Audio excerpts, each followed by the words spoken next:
Welcome to the Airgun Show. This week I'm testing the Weihrauch HW100 KT in laminate stock guys. But before that, I'm heading out to the woods to thin out some grey squirrels that are getting fat on the autumn bounty.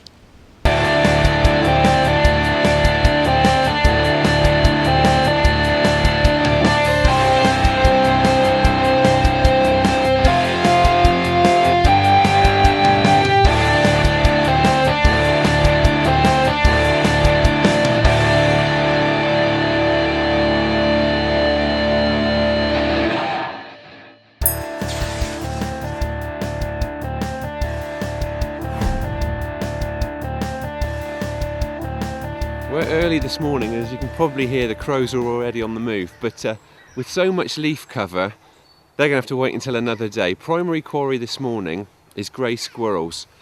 The leaf cover is also going to make shooting quite tricky for those. We got round it through the summer months by baiting them, using feeders to draw them out from the cover. That's not going to work so well this time of year because there's so much natural food around, acorns, beech mast. However, that food will bring a frenzy of activity. Squirrels should be out feeding first thing this morning, also gathering food for when times get tougher in the winter. And that distraction should hopefully divert their attention away from us.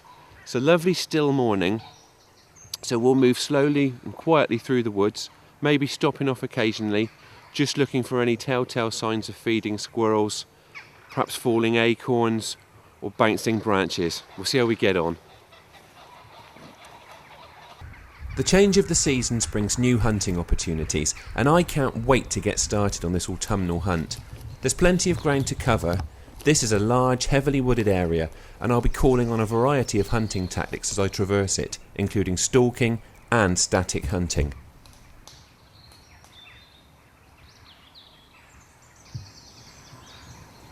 There's a stand of beech trees here where the squirrels have been quite active over the last few days. I've spotted a few here.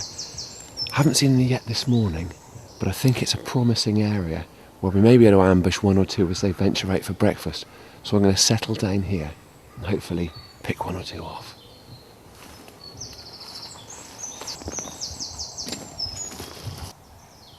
It shouldn't take long for the squirrels to make an appearance for their morning feed, but although they can't resist an easy meal, I'll still have to avoid giving the game away, so it's on with the camo face mask.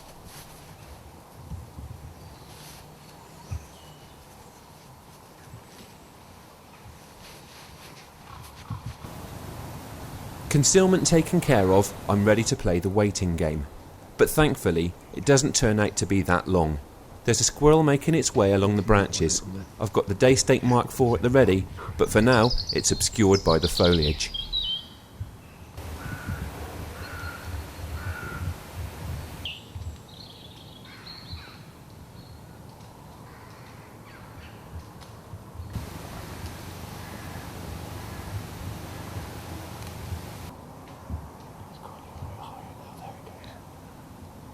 The squirrel refuses to keep still, so I take matters into my own hands and try a squeak to make it freeze. Finally, the squirrel offers me a chance, but these fidgety animals don't stay still for long, so I quickly steady my aim to take advantage of what is probably only going to be a narrow window of opportunity.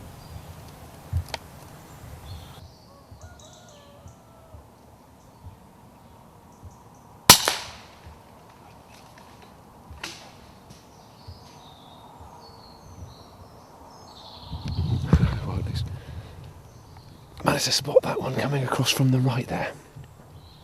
It was in a bit of a haze of leaves. Thanks to the accuracy of the day stake Mark IV, I just managed to thread the shot through, brought it down with a nice clean headshot. So we're off to a good start now. And there are more where that squirrel came from. With large pest populations, if you pick your spot right and stay concealed, sitting and waiting is often the best choice, though today the heavy cover means picking out the shots is taking longer than I'd like.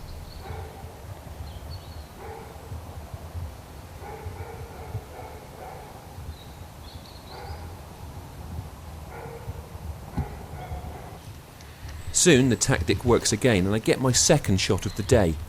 But it's still proving difficult to get both rifle and camera trained on the same spot.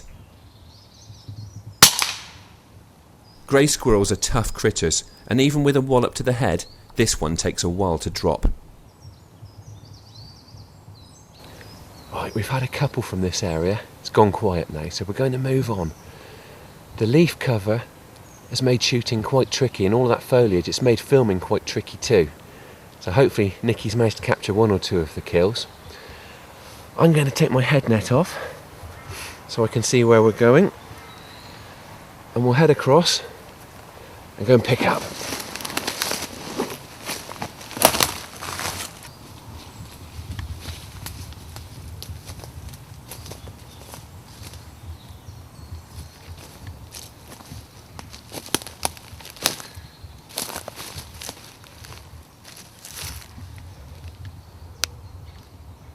Another one taken with a headshot there. It's a brace of squirrels, both cleanly dispatched with nice solid smacks to the head. Great start to the morning. I'm going to creep on through the woods now, weaving through, keep an eye on the treetops, see if we can see any movement, and hopefully find another place to pitch up, maybe bag one or two more.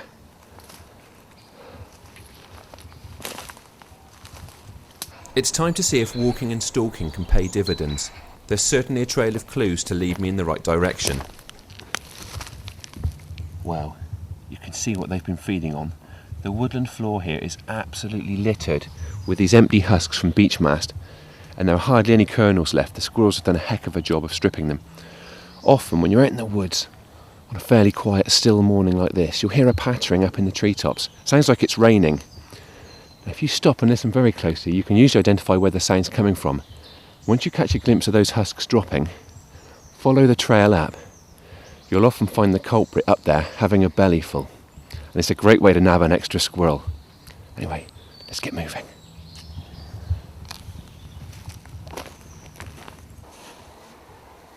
There's lots of wildlife activity in the woods this morning, but none of my chosen quarry just yet. Well, you could see from the casings on the woodland floor that the squirrels have been after the beech mast, but when you look at it up on the tree here, you can see those nutritious kernels that they're after.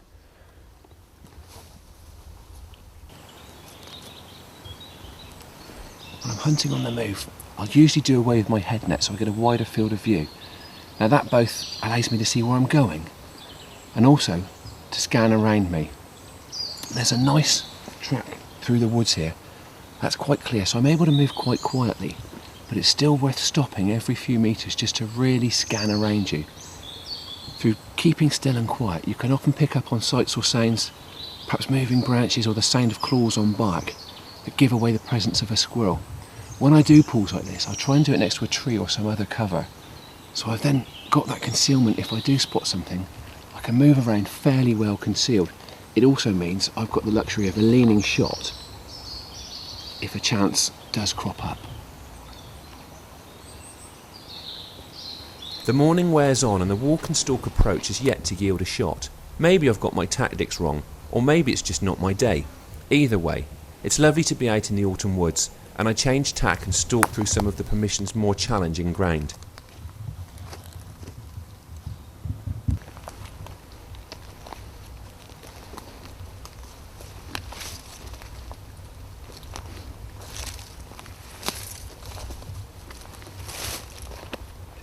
It's a bit noisier underfoot here.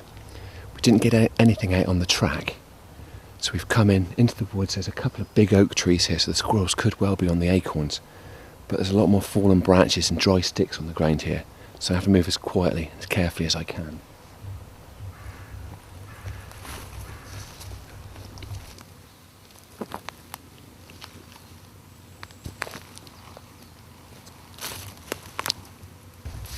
Taking my time with every step, I'm not making fast progress. But a few painstaking yards into the woodland, I finally get sight of a squirrel. Slowly making my way to a tree that I can use as a rest, it's time to make the hard work pay off.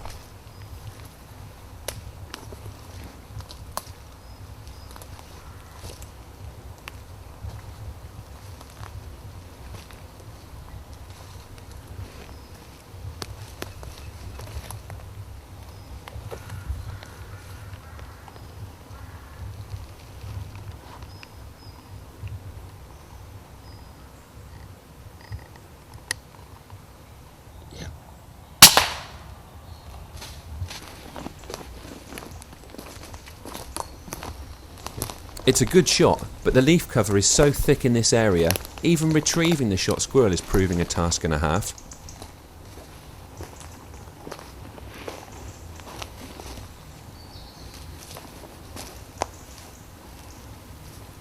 Came down with quite a thud, so I thought it was out on this open ground, but I've got a feeling, not being able to find it, that it's probably down in this scrub, so I'm going to tuck down my kit and get in and have a proper look.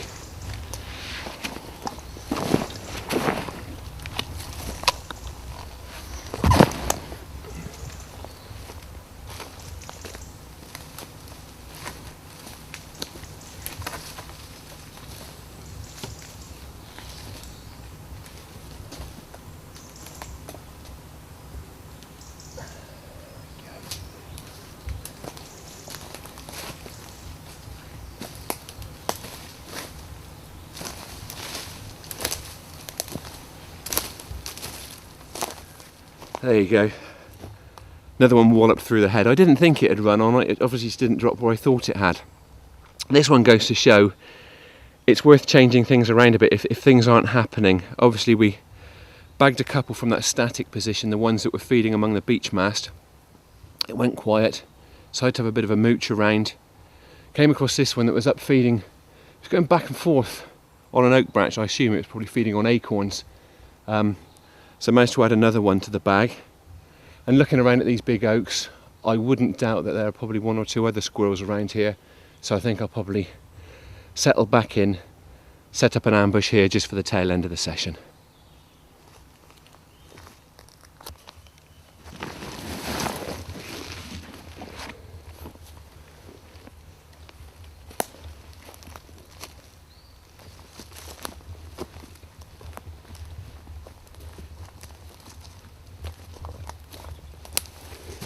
Today's hunt has certainly made me work, but at least I've got 3 squirrels to show for it. Every little helps, and you can't get a bumper bag every day. Trying one more ambush point, I don't manage to add to the tally by the time the cameraman leaves, but, like all true air gunners, I've decided to give it just one more hour.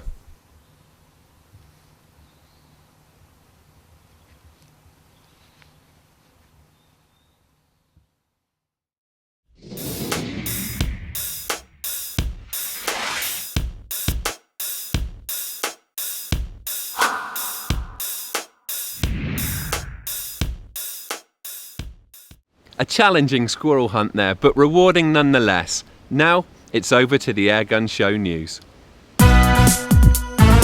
This is the Airgun Show news, brought to you by gunbid.co.uk. Airgun licensing in Scotland is impractical and will not improve public safety, according to representative bodies for police and lawyers in Scotland. The Law Society of Scotland says the proposed air weapons licensing scheme is impractical and will not achieve the desired effect of reducing airgun crime. The Scottish Police Federation has similar concerns and said the police service would struggle to deal with the additional demand. Basque Scotland has questioned the public safety benefit from airgun licensing. The organisation also anticipates an increase in recorded offences compared to a 70% decrease over the past 5 years. Renowned German pellet manufacturer H&N Sport has announced its acquisition of the airgun pellet line of London-based Pax Guns, Prometheus Pellets. Machinery will be transferred to H&N's new premises in Hanmunden over coming weeks, with new pellets to be released next year. Pax Guns was founded by Hugh Earl and had famous ammo brands including the Prometheus, Defiant and Piledriver in its range. A spokesman for H&N Sport said its German business was pleased to extend its product line with some of the finest airgun pellets in the market. The Prince of Wales has ordered a cull of grey squirrels on his estate in a bid to protect the endangered native red squirrel. Prince Charles's Duchy of Cornwall estate will use humane and lawful measures to control the population of introduced greys which carry a pox virus which is deadly to red squirrels. But it is not known whether airguns will be used. There are only 140,000 red squirrels left in Britain, compared with more than 2.5 million greys. Prince Charles is a patron of the Red Squirrel Survival Trust and has been a vocal advocate of its work to protect the threatened rodent. Scope brand MTC Optics has been acquired by the Diana Group, the parent company of Daystate and Brocock Airguns. A spokesman for Diana said MTC's range of top-quality telescopic rifle sights and well-established consumer base will make an important contribution to the future growth and performance of the group. MTC's existing management team of 8 years, Gary and Sammy Cooper, will remain with the company for the foreseeable future. And finally, if you own FAC-rated airguns, the police could start making unannounced visits to inspect your security measures. New Home Office guidance says officers can now turn up unannounced, though they must have a justified and specific reason to do so. Baskers advised airgunners to make sure their security arrangements are up to standard, and reminded shooters that the police have no new powers of entry and should make it clear why any visit is being made. That was the Airgun Show news.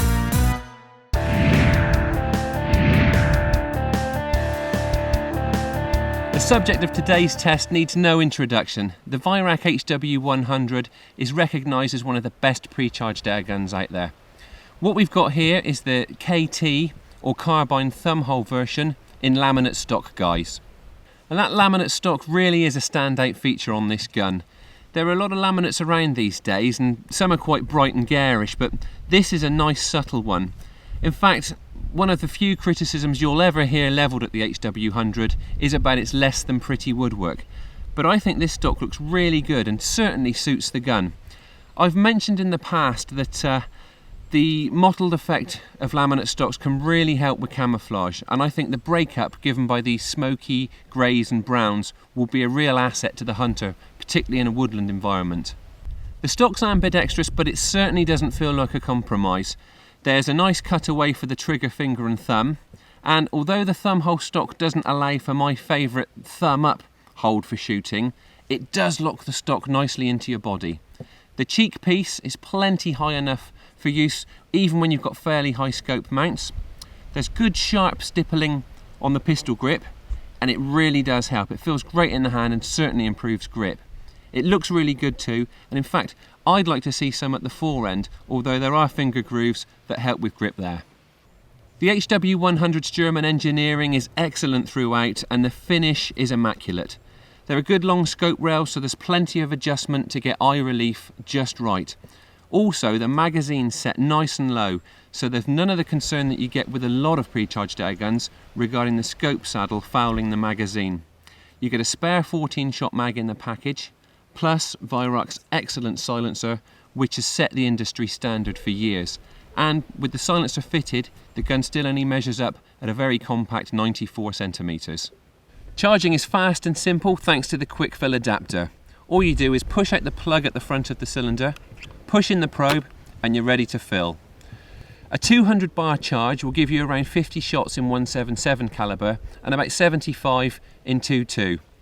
There's a gauge at the front of the cylinder, not the best place for it in my opinion, because it means you're looking down from the dangerous end of the gun. On the plus side, it's clear and easy to read, and it corresponded exactly with the gauge on my diving bottle, which is always reassuring. To remove the magazine, simply snap back the retaining clip, draw back the side lever, and it pulls out from the right.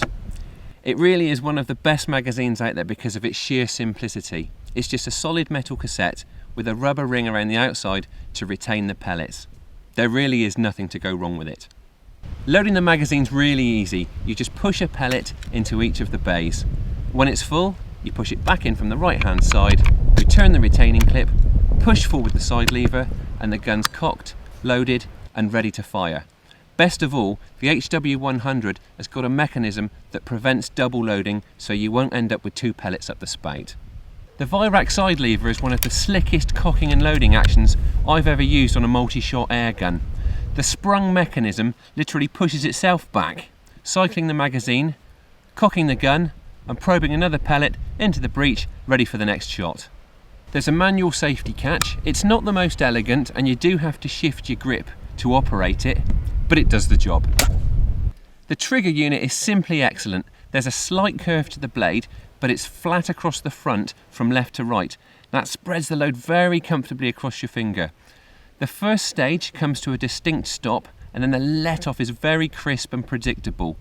There was initially a tiny bit of creep in the second stage on this one, but the trigger's very easy to adjust, and I quickly had it exactly how I wanted it. Right, let's get over to the target range where I can hopefully do this brilliant gun some justice.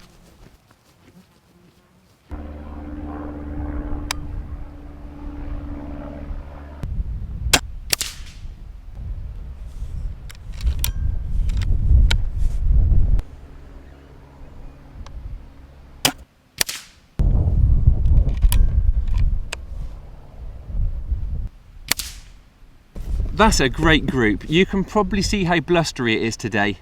Pulled the target into just under 25 metres, and as you can see, those 5 shots have all landed within a 10mm group. The HW100 weighs about 3.3 kilos unscoped, and that weight helps to hold it on aim when you're shooting rested like this. That said, its compact proportions also make it a very comfortable gun to shoot kneeling or freehand, and because it's such a slick performer, it's just great fun to shoot, whether you're shooting paper, plinking or out hunting. With a suggested retail price of over £900, this gun's up against some stiff competition from the likes of Daystate, Air Arms and BSA. But I still reckon it's a gun that's worth saving up for, and it offers great value for money at its price point. It's built like a tank, and it's probably one of the most refined air guns you'll ever shoot.